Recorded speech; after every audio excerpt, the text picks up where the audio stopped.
జగన్మోహన్ రెడ్డి గారి మాటలకి విలువ లేకుండా ఈరోజు ఆంధ్రప్రదేశ్ రాష్ట్రంలో, ఎందుకంటే ఆ రోజు ప్రతిపక్షాల్లో ఉన్నప్పుడు నేను రాజధానిని ఆహ్వానిస్తున్నాను, అమరావతిని ఆహ్వానిస్తున్నాను, రాజధాని 30,000 ఎకరాల పైబడి ఉండాలని చెప్పింది జగన్మోహన్ రెడ్డి ఆ రోజు అసెంబ్లీలో.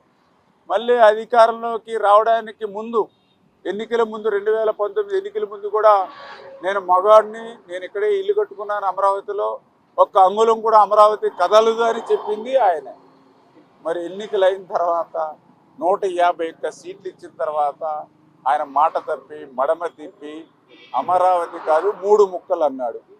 ఓకే, పోనీ మీరు 3 ముక్కలు అన్నారు. మీరు 3 ముక్కల్లో ఎక్కడైనా ఒక ఇటుక ముక్క పెట్టారా? 5 సంవత్సరాలు ఒక ఇటుక ముక్క పెట్టకుండా రాజధాని లేకుండా రాష్ట్రాన్ని చేసి మళ్ళీ ఈరోజు 11 సీట్లకి పరిమితమై ప్రతిపక్ష హోదా కూడా రాకుండా పోతే మళ్ళీ మావిగా నేను చెప్తూ ఉంటే ప్రజలు నవ్వుకుంటూ ఉన్నారు.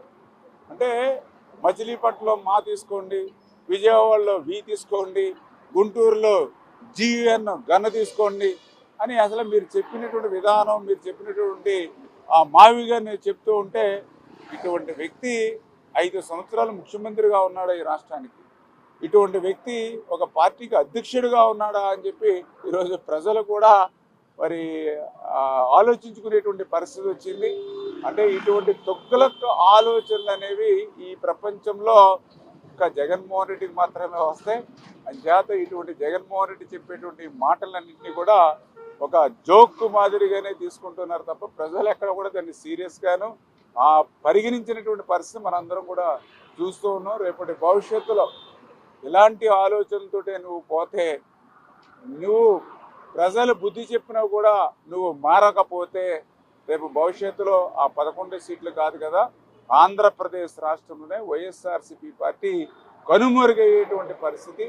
ఇప్పటికే నీ పార్టీ విధానాలు చూసి, నీ సిద్ధాంతాలు చూసి ప్రజలు భయపడుతూ ఉన్నారు. రేపు మళ్ళీ అధికారంలోకి వస్తే ఇంతకంటే ఎక్కువ అభివృద్ధి చేస్తాం, ఇంతకంటే ఎక్కువ సంక్షేమాన్ని అందజేస్తామని ఎవరైనా చెప్తారు. కానీ నువ్వేం చెప్తూ ఉన్నావు? రేపు అధికారంలోకి వస్తే రప్ప అంటూ ఉన్నావు. రేపు అధికారంలోకి వస్తే గంగమ్మ జాతరలో పొట్టేళ్లను నరికినట్టుగా నరుకుతానంటూ ఉన్నావు. మరి ఇప్పుడే నువ్వు గొడ్డళ్లతో మరి మోటార్ సైకిల్ మీద వీరాంగం చేస్తూ ఉన్నారు నీ నాయకులు, నీ కార్యకర్తలు. ఆ గొడ్డళ్ళని నడి వీధుల్లో తిప్పుతూ ప్రజల్ని భయభ్రాంతులు చేస్తూ ఉన్నారు. నడి రోడ్డు మీద ఆ గొడ్డళ్లతో మేకపోతుని నరికి ఆ మేక రక్తం చింపుతూ ఉంటే దాన్ని జగన్మోహన్ రెడ్డి ఫోటోలకి రక్తాభిషేకం చేసి మీరు పొందేటువంటి రాక్షస ఆనందం చూసి అరే రేపు కూడా మన పరిస్థితి, వీళ్ళు మళ్ళీ తప్పు జారి అధికారంలోకి వస్తే ఆ మేకపోతుల తలలు నరికినట్టే మన తలలు నరికితే బిడ్డలు లేనిటువంటి తల్లులు ఉంటారు, భర్తను కోల్పోయినటువంటి భార్యలు ఉంటారు. అటువంటి రాష్ట్రం మనకి అవసరం లేదు అని అంటే, అటువంటి సిద్ధాంతాలు ఉన్నటువంటి గొడ్డల పార్టీ కూడా మనకు అవసరం లేదు అని చెప్పి ఈరోజు ప్రజలందరూ కూడా గాఢంగా ఉన్నటువంటి పరిస్థితి. ఈరోజు మా సీనియర్ నాయకులు మంత్రివర్యులైనటువంటి నిమ్మల రామానాయుడు గారు గౌరవ ముఖ్యమంత్రి గారు ఇచ్చినటువంటి పిలుపు మేరకు, అలాగే గౌరవ ప్రధానమంత్రి గారు ఇచ్చినటువంటి పిలుపు మేరకు నా దేశం నా బాధ్యత ఆ నినాదాన్ని పురస్కరించుకొని ఇంధన వనరులు ఆదా చేయాలని, ప్రజలకు ఒక సందేశం ఇవ్వాలని వారికి ఇచ్చినటువంటి వెహికల్ అంతా కూడా వదిలివేసి కేవలం సైకిల్ మీద తిరిగి ప్రజలకు ఒక మెసేజ్ ఇవ్వాలని, దాన్ని స్ఫూర్తిగా తీసుకుంటారని ఉద్దేశంతో వారు చాలా స్ఫూర్తిదాయకంగా వాళ్ళు సైకిల్ మీద వచ్చారు.